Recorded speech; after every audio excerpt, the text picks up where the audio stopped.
Mula sa isang Team Payaman member na nawala ng audience dahil sa isang video hanggang sa mga vloggers na nakulong dahil sa isang prank. Tatalakayin natin sa video na ito ang mga Filipino vloggers that ruined their image nang dahil lamang sa isang video. Simulan natin ito kay Andrew Luis Lapin, o mas kilala bilang si Buknoy Glamour. Nakilala si Buknoy noong 2019 dahil sa kanyang mga nakakaaliw na video sa TikTok at naantig nito ang mga Pilipino dahil sa kanyang kagwapuhan at kagandahan. Ngunit hindi talaga may susukat ang kagandahan sa panlabas lamang na anyo. Noong July 2, 2020, nag-upload si Buknoy ng isang video na kung saan naglalakad-lakad siya sa kanilang compound habang nagsasalita tungkol sa kanyang buhay. At habang nakaupo siya sa tabi, mayroon siyang mga nasabi hindi nagustuhan ng mga tao. Yun ay dahil habang nagsasalita siya ng mga motivational words at minomotivate niya ang mga kabataan na huwag sumukong mangarap, may isang tricycle driver na dumaan sa kanyang tabi.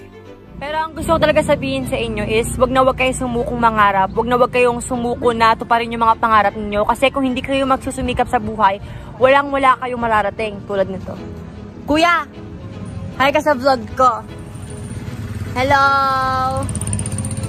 Yan kuya, sikat ka na! Ang gusto ko talagang sabihin sa inyo is wag na wag kayong sumukong mangarap. Wag na wag kayong sumuko na tuparin yung mga pangarap ninyo kasi kung hindi kayo magsusumikap sa buhay, walang-wala kayong mararating tulad nito. Buknoy is an example of a Filipino parent who tells their kid, sige, pag di ka nag-aral, magiging labandera ka. And that is why you shouldn't teach and tell your kids a mindset like that. Every generation adapts that life-ruining phrase. Kinabukasan agad nag-sorry si Buknoy sa kanyang nagawa, stating na I'm sorry. I understand why I was wrong. And it will never happen again. Ngunit huli na ang lahat. At nung hindi pa rin siya tinatantanan ng mga tao sa social media, gumawa siya ng apology video na kung saan sinabi niya ang kanyang mga maling nagawa. Pero pinipilit niya pa rin ng point ng kanyang pagkakamali. He stated na, lamang humingi ng tawad sa mga nagawa kong kasalanan dahil inaamin ko po na mali ako sa part na hindi ko nilinaw yung sinasabi ko, hindi ko in-emphasize kung ano yung gusto ko sabihin, pero ayun po, gusto ko lang humingi ng apology. At kung pagmamaliit sa kapwa ang ginawa ni Buknoy, ang susunod naman natin na vlogger ay nananakit na ng kapwa. Si Aura Briguela ay unang namataan sa isang TV show na ang pamagat ay FPJs ang Probinsyano bilang si Makmak. At ang kasabay din ang pagsikat ng Probinsyano ay ang pagsikat ni Aura Briguela. Sa nakalipas na mga taon, napanatili ni Aura ang pagkakaroon ng malinis na reputasyon sa loob ng show business. Mula sa iba't ibang mga issue na lumalabas, si Aura Briguela ay may tuturing nating anghel sa lahat ng ito. Not until noong June 29, 2023 na kung saan nakuhanan sa isang CCTV footage na si Aura Briguela ay nasangkot sa isang away sa loob ng bar sa Makati City. At first, akala ng iba walang kinalaman si Aura sa insidenteng ito. But little did they know na siya pa lang nagsimula ng lahat ng gulo. Ito ay dahil may inassault si Aura na isang lalaki sa loob ng bar na danggangalang Mark Christian Ravana dahil ayaw doon nito mag-strip sa harapan nila. Agad namang responde ang Makati Police at hinuli siya na kung saan ang resulta ng kanyang pagkakulong ng ilang mga araw. Agad naman din ito pinakawalan makatapos magbayad ng 6,000 pesos dahil sa charges na physical injuries at iba pa. Ngunit hindi pa talaga natin alam kung ano ang totoo dahil sinabi ng kaibigan ni Aura na ginawa lamang daw niya ito para protektahan sila dahil nihipuan sila ng mga lalaki. Pero kung base naman sa CCTV footage, iba naman ang ating makikita. Kaya nagkaroon ng dalawang panik ang mga tao. Mayroong sumusuporta kay Aura at mayroon din namang mga hindi. To be fair, I only defended her kasi sabi nga nila hinaras kaibigan niya and she only tried to defend her friends. But as of now, I think she's in the wrong for doing that to the guy. But she does not deserve the homophobic comments. Respect is both ways. You give and take. But still, I stand Aura pa din. Hindi niya deserve yon. Syempre, maniniwala ka sa CCTV footage na may sariling narrator. Totoo ka eh. Kaya makalipas ang 2 buwan, doon lamang August 30, 2023, nagsampa din ng kaso si Aura Briguela ng slight physical injury at iba pa sa kanyang nakaaway na si Mark Christian Ravana. Ngunit kung sa kulungan pumasok si Aura, iba naman ang pumasok sa video ng susunod na vlogger. Si Mary Light Lamayo, o mas kilalang Light na nakararami sa kanyang fans, ay sumikat noong quarantine nung naging jowa niya si Roy Oriondo. Dahil si Roy ay ex ng isang sikat na vlogger na si Shine na Dennis. Unang vlog pa lang nila ay umabot na agad ito ng 1 million views at nagustuhan ito ng mga tao kaya rason ng kanilang pagsikat bilang couple vloggers. Ngunit hindi lamang ito ang dahilan ng biglaang pagsikat ni Light sa social media. Isang dahilan na din kasi ng pagsikat nito ay ang kanyang kabobohan sa iba't ibang mga bagay tulad ng mga pick-up lines niya na walang kabuluhan. May tatanong ako. Ano yun? Ikaw ba ang star sa Starbucks? Bakit? Kasi ikaw ang star ng buhay. At dahil sa hindi niya kilala kung sino si Dr. Jose Rizal, Sino yan? yan? Artista ba yan? Hindi, nagtitigan mo kasi.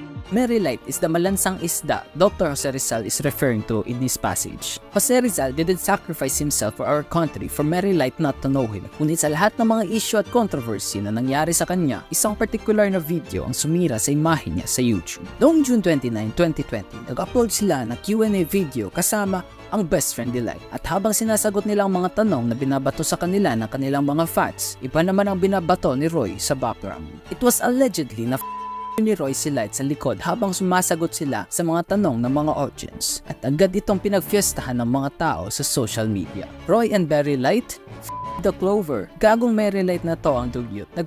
Kay Roy sa vlog pa jud sa amigo. At makalipas ang ilang araw, nimpigilang mag-upload ng video si Light sa kanyang channel na ang pamagat ay eto na po ang gusto naming sabihin sa kumakalat na issue, na kung saan pinaliwanag ni Light ang nangyari sa vlog na iyon, stating na tatanggapin ko po yung sinasabi niyo na bobo ako, pero yung ganito, na pagkatao ko na po, dun po ako nasasaktan. At kung nasaktan si Light sa pinagsasabi ng mga tao sa social media, mas nasaktan si Aura Briguela sa susunod natin na vlogger. Si Rafi de la Cruz, o mas kilala bilang Feng, ay isang rising influencer sa taong 2020. Nagustuhan siya ng mga tao dahil sa kanyang personalidad at kagwapuhan. At mas nagustuhan nila ito noong naging magkasintahan sila ni Aura Briguela. Sa bawat vlog at bawat pictures na pinapost sa social media, magkasama ang dalawa na mukhang sweet sa unang tingin, ngunit di natin nilakalang may madilim palang sikreto na tinatago ang mga larawang ito. Noong May 2020, nagpost si Aura Briguela sa kanyang Twitter account ng isang thread na si Feng de la Cruz daw ay ginagamit lamang siya para sumikat. Kasunod pa nito ay maraming tweet ng pag-explain kung paano ito ginawa ni Feng at iba't ibang mga salita tungkol sa issue. At hindi ito nagustuhan ng mga fans ni Aura. Kaya mula sa 400,000 subscribers, bigla itong bumaba sa 200,000 sa loob lamang ng isang araw. Nagpost din si Feng sa kanyang Twitter account ukol sa issue, stating na sometimes the best thing you can do is keep your mouth shut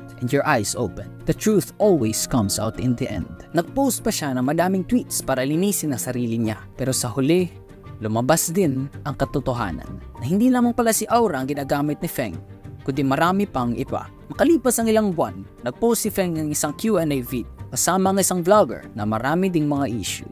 At ito na ang ebidensya na namamatay na ang channel ni Feng dahil ginawa niya na ang isang vlogger na mayroon ding issue para lang pag-usapan ulit sa social media. Makikita din natin na dito na nagtatapos ang kanyang career dahil ito na ang huling video na pinost niya na marami ang nanood na kahit anong gawin niya, di na talaga babalik ang viewers niya na umaabot sa 100,000 views per video. Kung nawala man ang viewers ni Feng, ang susunod naman natin na vlogger ay nawala na ang buong channel. Si Jayza Manapat at Camille Trinidad ay isang couple vlogger na mayroong 10 million subscribers sa kanilang YouTube channel ng pangalan ay Jamil. Sumikat sila dahil sa kanilang mga challenges at pranks sa isa't isa na kinaaliwan ng kanilang mga audience. Wait lang, sino si Jamil at bakit siya sikat? Orient naman ako mga Mars. Nagulat ang mga tao sa kanilang biglaang pagsikat, ngunit sa paglipas ng panahon, pansin din nila na di na masyadong nagugustuhan ng kanilang mga audience ang kanilang mga videos, resulting in a decline of views. Kaya para bumalik ito, gumawa sila ng iba't ibang issue kahit pa man gaano ito kalala para lang sumikat. Nagsimula ang lahat ng ito noong October 18, 2018 na kung saan nag-post ng 3 AM challenge sa Nueva Ecija ang couple vloggers at nakita ng mga viewers na hindi pala 3 AM nung ginawa nila ito dahil nakita nila ang cellphone ng kapatid ni Camille na nakasulat dito ay 9:40 PM. 3 AM challenge?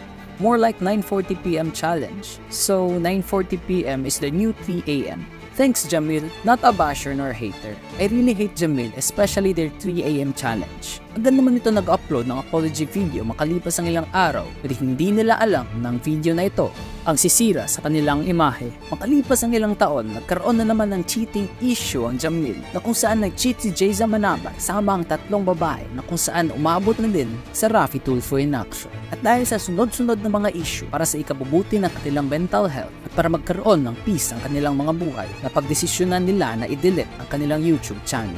Ngunit ayon pa sa mga tao na ginawa lamang daw nila ito para kumuha ng atensyon at magpapansin dahil bumababa na ang views ng kanilang channel. Dahil makalipas lamang ilang araw, gumawa ulit sila ng panibagong channel na kung saan hindi na consistent ang kanilang pag-upload at di na din gaano kadami ang mga viewers na bumabalik sa kanila. At kung viewers lang ang pag-uusapan, gagawin talaga ng susunod ng vlogger ang kahit na anong prank para lang dumami ang views ng kanilang channel. Ang Tokomi ay mayroong 3 miyembro, sina Lester, Hiroshi at Oliver. At Tokomi ay isang pranking channel mula sa Davao City na mayroong mahigit 4 million subscribers sa YouTube. Nakilala sila dahil sa kanilang mga nakakaaliw na mga pranks na kahit sino ay hindi pa nakakagawa. Sumikat ng Tokomi noong kalagitnaan ng 2018 na kung saan nag-upload sila ng video ng pamagat ay Taong Grasa Rich Kid na kung saan magpapanggap sila na taong grasa at maya-maya biglang sasakay sa isang sports car. Nakakaaliw ang mga reaction ng mga tao dito dahil di nila inaasahang mayroong sports car ang isang taong grasa na kung saan kinaaliwan ng mga tao sa internet. Sa nakalipas na mga taon, ang Tokomi ay naging top 1 pranking channel sa buong Pilipinas at akala nila wala nang titigil sa kanila. Ngunit noon lamang April 7, 2023, nagbago ang lahat dahil ang Tokomi ay sumobra sa isang prank na ang title ay Prank. Sa video na ito, nagpapanggap ang Tokomi na nila ang kanilang kasamahan para makita ang nakakatawang mga reaksyon ng mga tao. Ngunit kung para sa kanila ay nakakatawa ito, iba naman ang pananaw ng mga manonood. As a criminology, napakringe talaga ako sa kidnap prank ng Tokomi.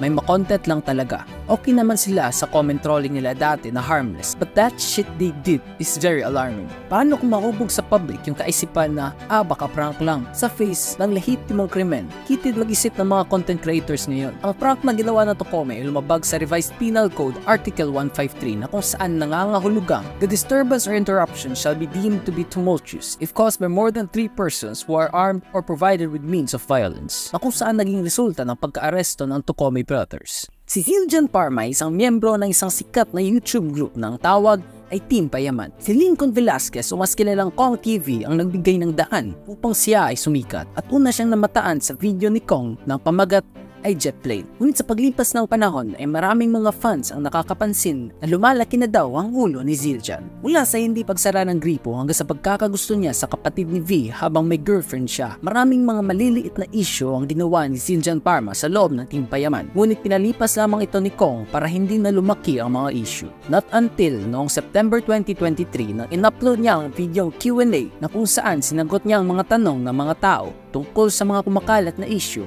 at kung bakit siya pinaalis sa Team Payaman. At hindi ito nagustuhan ng mga tao at ginawa lamang siyang katatawanan. Sinabi ni Zild sa vlog niya, nasanay ako na yung attention ni Daddy Kong nakatuon sa akin. Yun yung nararamdaman ko kay Kidlat. Sabihin niyo nang mababaw ako, pero seloso talaga akong tao. Alam kong wala akong karapatan magselos doon dahil anak ni Daddy Kong si Kidlat. At nang dahil lamang sa isang video, nasira ang imahe sa internet ni Zildjian Parma. At ginawa niya ng private ang iba niyang mga videos at halos di na umaabot sa 1,000 ang kanyang mga views sa YouTube. Ngunit kung matatawa ka sa ginawa ni Zildjian Parma, maaawa ka naman sa ating susunod na vlogger. Si Keith Talents ay isang vlogger na gumagawa ng family prank videos. Sumikat siya sa kanyang mga family prank videos na minsan ay Mother's Day prank at minsan naman ay prank sa kanyang anak. At maraming mga taong naaliw sa mga videos na ito ay resulta ng kanyang pagsikat. Ngunit ang lahat ng ito ay nagbago noong June 15, 2019 nung nag-upload siya ng video na kung saan sinurpresa niya ang tatay niya sa kanyang birthday.